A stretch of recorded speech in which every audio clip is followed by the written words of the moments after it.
Unitarian Universalist Church all over the world, we have an annual ritual that we call water communion.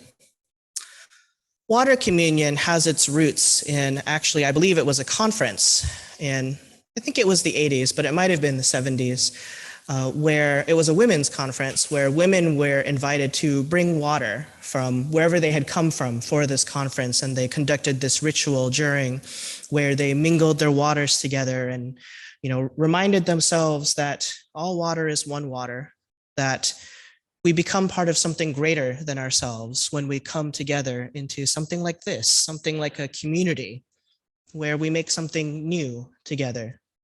And over the years, it has maintained that sort of shape of people bringing water and mingling our waters together. And though we still share oftentimes where this water came from or what makes it important to us, it is also a time when we remember the power of water, what water represents, that all water is one water, as we saw in the Time for All Ages, that all the water that exists now is water that has been here for billions and billions of years, that all of that water travels through us, through dogs, through cats, through plants, through clouds, through rivers all over the world.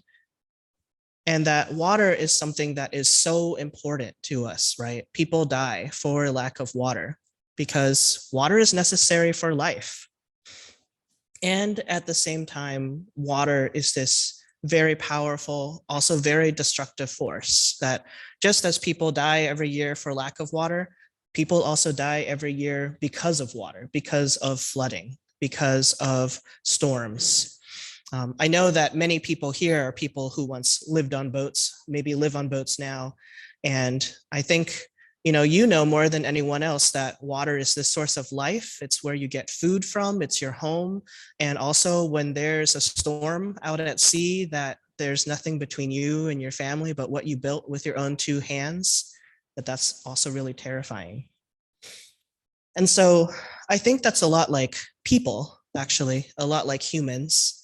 Humans are capable of some remarkable beauty, right? I mean, look at this building that human beings constructed, these colors, the art, that one-way mirror back there in front of the quiet room. I don't even know how one-way mirrors work, but those were invented by humans. These batiks were made by humans. This sound system was made by humans. This pulpit was handmade by a member of this congregation. These tables were made by humans. So much art and beauty in the world. I mean, vaccines, penicillin, so much science, that those photographs that we saw recently of space, the Hubble Space Telescope, the International Space Station, all of these remarkable things that were created by humans, that were born out of human imagination and creativity. And at the same time, humans have done some very destructive things. Whole species have gone extinct. We invented gunpowder. We use it for both fireworks and guns. War machines, nuclear power, which can be used to create electricity and also used to deliver devastating bombs. All of these things we are capable of with our hands, with our minds. Just like water, we are a creative and also a destructive force. And that is something that we should bear in mind as we move through the world and move carefully through the world, that we are beings of great power. And with great power comes great responsibility. We can say that water doesn't know what it's doing. Water just flows wherever water flows, right? Towards lower ground. But we should know better. We should know better what it is that we are capable of doing and what it is that we should do with our capabilities. And so as we gather together in water communion today, in a moment, there will be some soft music. I myself will pour some water into the shared vessel. Oh, and I should point out that you'll see that there's a little bit of water in the vessel already. So that is actually, I guess it must be 19 or is it 20 years worth of water now from the very first water communion that Reverend Sally White did here That water has been saved and reused in water communions over and over again. And so it is here now to remind us that we are part of this unbroken thread, right? Since, for decades now, that all water is one water.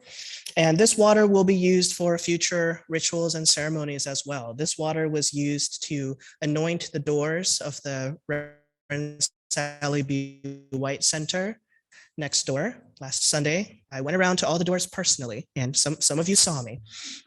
And this water will also be used for child dedications and any other ceremonial uses for which we need the blessing of water.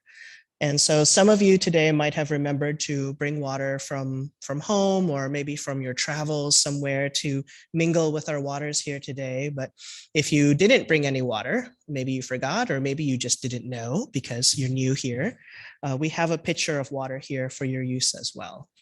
And we're going to have a microphone set up, and we will invite people to say a word or two about where your water is from or what makes it important to you.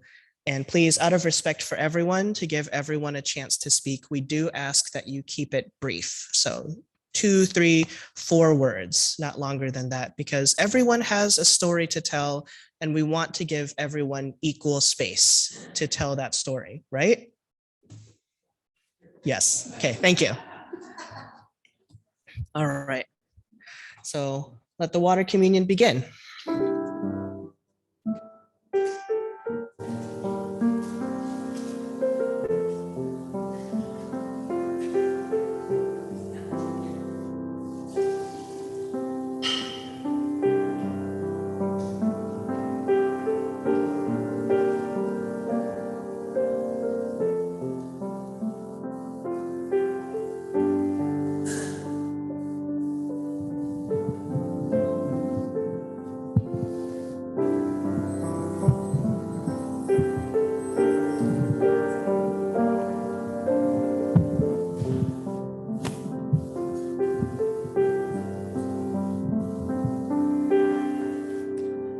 Poured a little bit of water, and I will say that my water came from Los Angeles.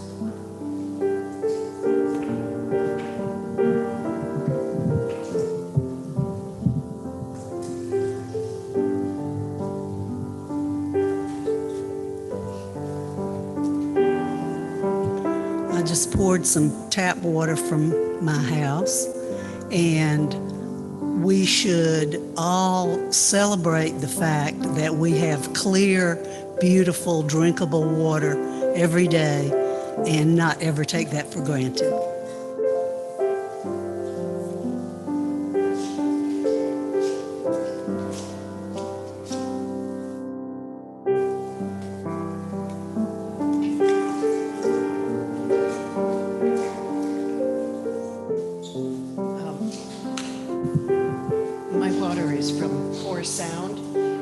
Ministered and sustained us in so many ways for so long. Commercial fishing, feeding me, and our spiritual growth. We love Corsa, although it's not as good as your tap water in terms of clarity.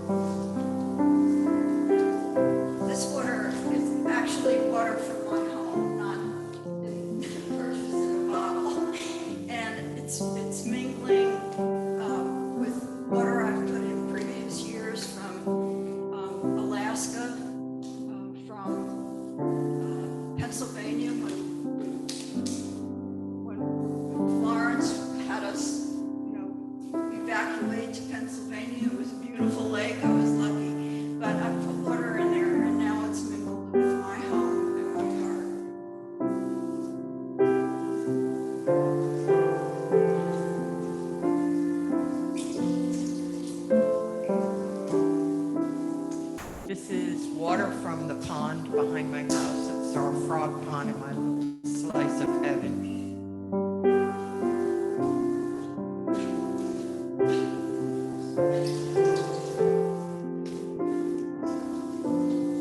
Good morning. My water comes from my home, which is a place of love, and I'm hoping that this loving energy will be used to anoint and bless others in the future.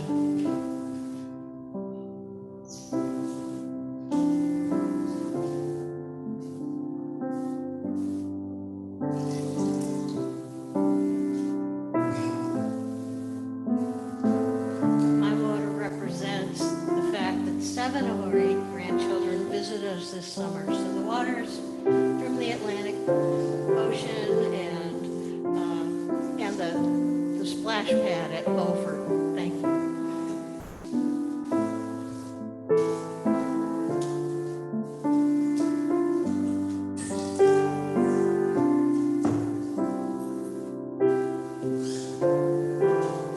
My water is symbolic of the church, the Unitarian church from which I came, which was the first place that anyone was in the early 1700s in Brewster, Massachusetts.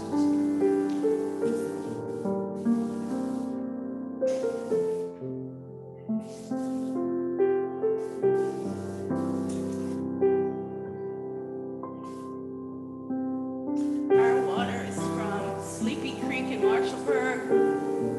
It can heal anything. We've been told that our whole life.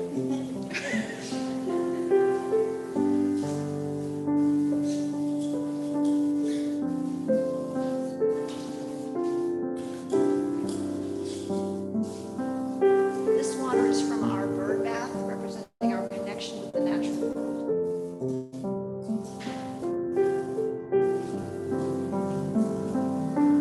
Our water is from a tributary to the Newport River, which is in our backyard.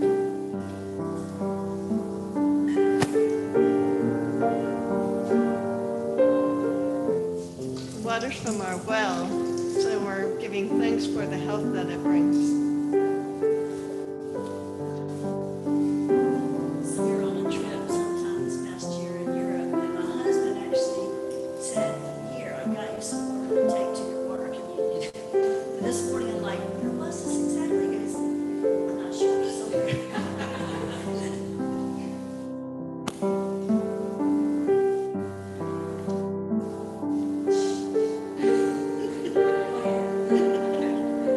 This water is from the ladies' room here in the sanctuary to celebrate our new beautiful sanctuary I'm so thrilled with. And some of it's for Bob, and I don't know what his is from.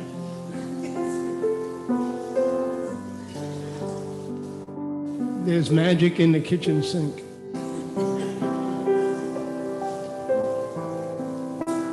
This water is to remind me to take some time for self-care.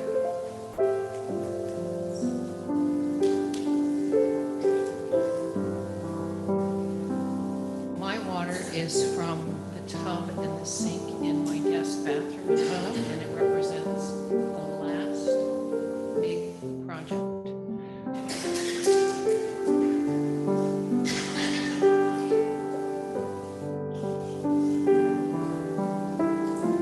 I did originally bring water from New Hampshire, but we were so hot that we drank it on the way back here. So I'm going to use the pitcher.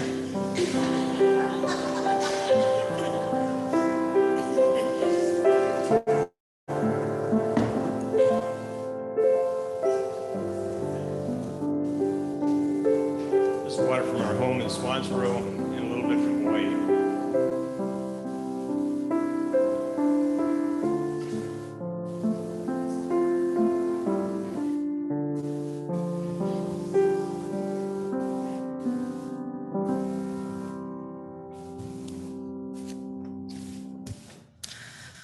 I love to hear all the stories of the water from near and far. Truly, it reminds us that we do have separate beginnings, and yet we've all ended up here. And so now I would like you to join me in blessing this water. And some of you have done this blessing with me before. It starts with rubbing your hands together so that you can feel it start to heat up between your hands, right? Some warmth there. And then you can hold your hands out toward the water. And we will infuse the water with all of our good thoughts and our energies. And will you please repeat after me? We bless this water. May it create peace.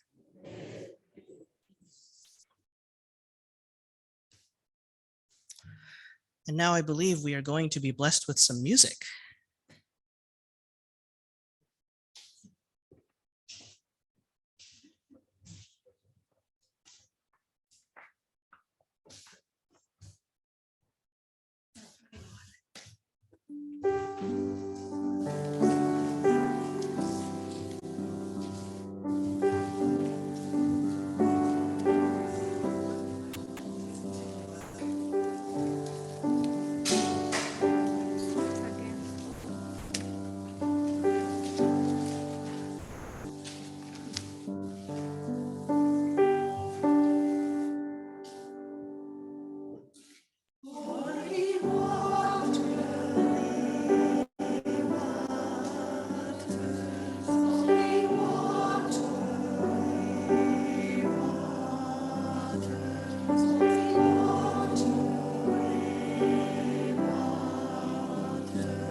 Davis in forgiveness.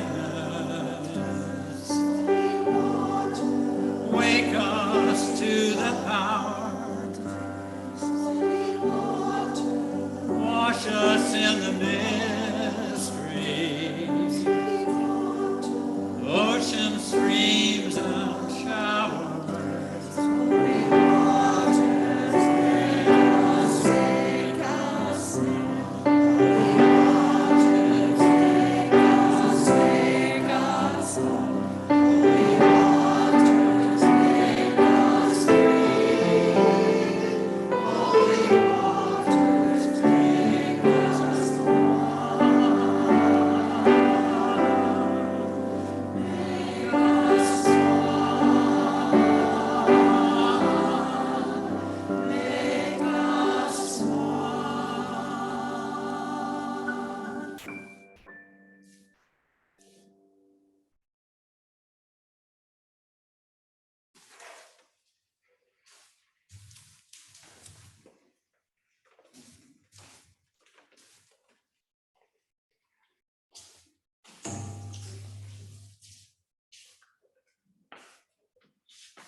Today's meditation is Water Makes Its Mark by the Reverend Matt Alspal. A glass of tea sweats a circle of droplets on an old table. Drying, they pull dirt and stain from the wood, leaving a ring. Water makes its mark. Deep in the earth, in a cave, a drop falls each minute. Where it lands, a great pillar of white rock has grown up. Water makes its mark. On the surface above, a stream burbles and flows, carving out potholes in the granite of its bed. Water makes its mark. Along a highway cut, a geologist points out the layers of tan slate, each penny-thin sheet, the memory of a torrential rainstorm eons ago. Water makes its mark. In its network of veins, the blood, salty like the seawater from which we sprang, flows on in cycles, giving life. Water makes its mark. The dark clouds pass on, yielding no rain. Crops wither and drought comes. Famine, migration, violence, and death soon follow. Water makes its mark. A space probe turns its camera toward whence it came, imaging one solitary pixel of light, its color the pale blue of oceans. Water makes its mark. A solitary tear slides down the cheek, a tear of abiding joy, a tear of unending grief.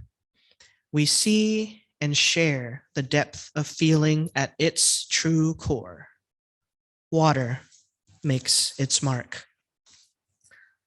Let there now be a moment of silent reflection on today's meditation.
This is a generous congregation. Our talents, passions, and